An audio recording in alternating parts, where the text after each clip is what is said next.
En lo alto de las montañas del norte, enclavado entre imponentes picos y pinos susurrantes, se encontraba el pueblo de Aldea.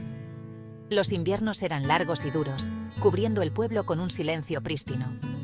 La primavera llegaba con una gracia vacilante, derritiendo la nieve y persuadiendo a la vida para que volviera a la tierra helada. Los veranos eran cortos y preciosos, un estallido fugaz de color y calidez antes de la inevitable llegada del otoño. Los habitantes de Aldea eran gente fuerte y autosuficiente. Sus vidas estaban profundamente entrelazadas con los ritmos de la tierra. Fue en este entorno tranquilo, lejos del clamor y el caos del mundo exterior, donde Clara vivió su vida. Clara era una joven de belleza serena y un comportamiento reservado. Tenía un espíritu amable, una bondad que brillaba en su cálida sonrisa y en la forma en que se movía por el mundo con una gracia discreta. Clara vivía con su anciana abuela en una pequeña y acogedora cabaña en las afueras del pueblo. Sus días estaban llenos de las rutinas simples de sus vidas: atender su pequeño jardín, hornear pan y compartir historias junto al fuego por las noches. Clara siempre había estado contenta con los ritmos tranquilos de su vida en Aldea. Sin embargo, incluso en su tranquilo mundo, un anhelo de algo más, un susurro de algo desconocido, a veces se agitaba dentro de su corazón. Fue un martes, el cielo un lienzo de un gris infinito, que llegó la primera carta. El cartero, un hombre jovial de mejillas sonrosadas y una risa estruendosa, se la entregó a Clara con un brillo curioso en los ojos. El sobre era de papel grueso y cremoso, dirigido a Clara con una letra elegante y fluida. No había remitente, solo su nombre y el nombre del pueblo, escrito con tinta tan oscura como una noche sin luna. El corazón de Clara dio un vuelco cuando tomó la carta del cartero. Intrigada y un poco nerviosa, Clara le agradeció al cartero y se apresuró a entrar en su cabaña, ansiosa por desentrañar el misterio de la inesperada carta. En el momento en que Clara entró y cerró la puerta tras ella, abrió el sobre de un tirón. En el interior, en una hoja de papel tan elegante como el propio sobre, había una carta escrita con la misma letra fluida. El escritor hablaba de su belleza, de su amabilidad y de la gracia sencilla con la que se desenvolvía en su día a día. Mientras Clara leía, su corazón se aceleró con una mezcla de sorpresa halagadora y una creciente inquietud. Era halagador e inquietante al mismo tiempo, esa sensación de ser observada, de tener su tranquila vida expuesta ante los ojos de un extraño. A medida que los días se convertían en semanas, Clara recibía una carta cada martes, cada una entregada con la misma sonrisa cómplice del cartero. Cada carta era un testimonio del creciente enamoramiento de su admirador invisible. Las palabras se volvían más apasionadas, más íntimas con cada semana que pasaba. El escritor hablaba de su anhelo por conocerla, por escuchar su voz, por simplemente estar en su presencia. Sin embargo, nunca revelaba su identidad. Siempre firmaba sus cartas con un simple «tu devoto admirador». Las cartas despertaron una parte dormida de Clara, un anhelo de romance y conexión que nunca antes se había atrevido a reconocer. Pero también había una parte de ella que estaba profundamente inquieta. Con cada carta que pasaba, el misterio de la identidad de su admirador consumía los pensamientos de Clara. Escudriñaba la letra, buscando pistas, cualquier indicio que pudiera conducirla hasta el escritor.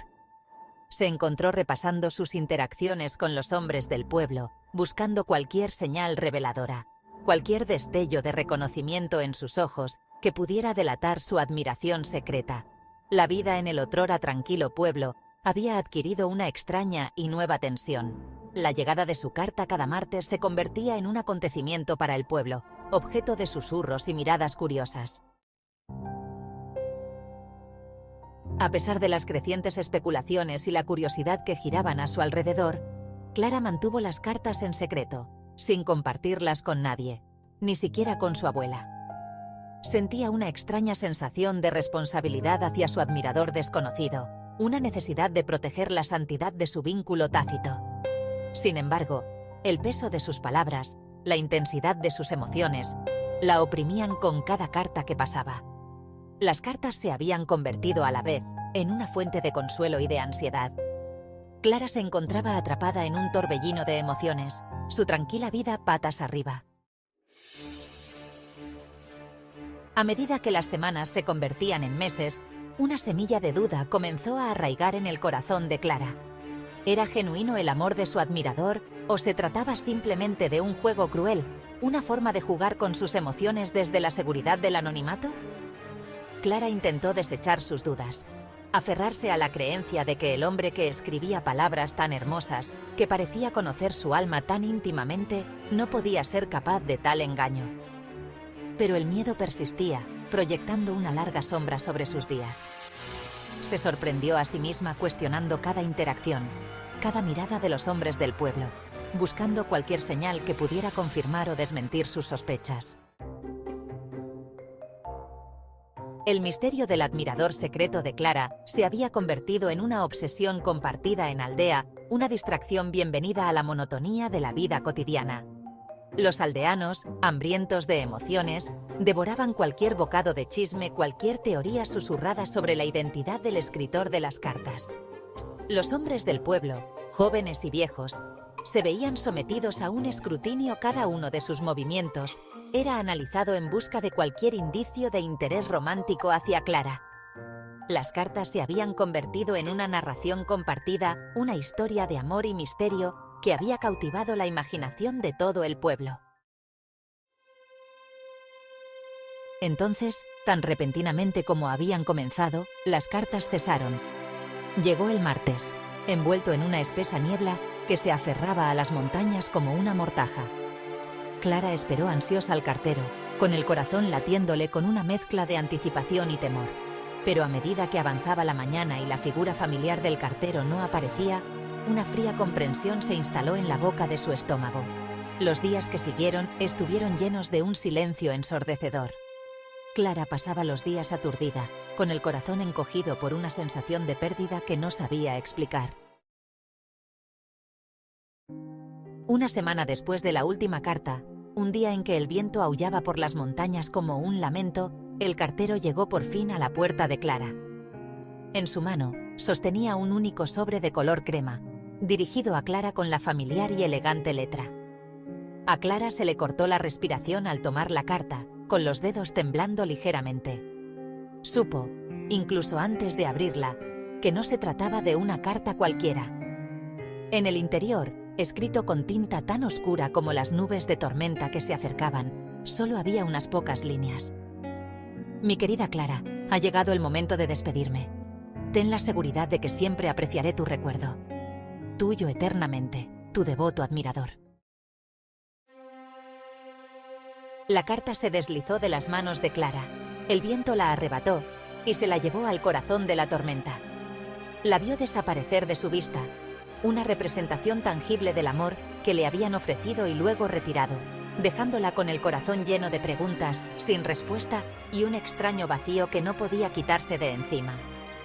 La vida en Aldea volvió poco a poco a su ritmo habitual. El misterio de su admirador secreto se desvaneció en un recuerdo agridulce. Clara nunca descubrió la identidad del hombre que le había escrito aquellas cartas, el hombre que había cautivado su corazón con sus palabras y luego se había esfumado como un susurro en el viento. Pero llevó consigo el recuerdo de sus cartas, un recordatorio de que incluso en los rincones más tranquilos del mundo, el amor tiene una forma de encontrarnos, aunque solo sea por un instante fugaz.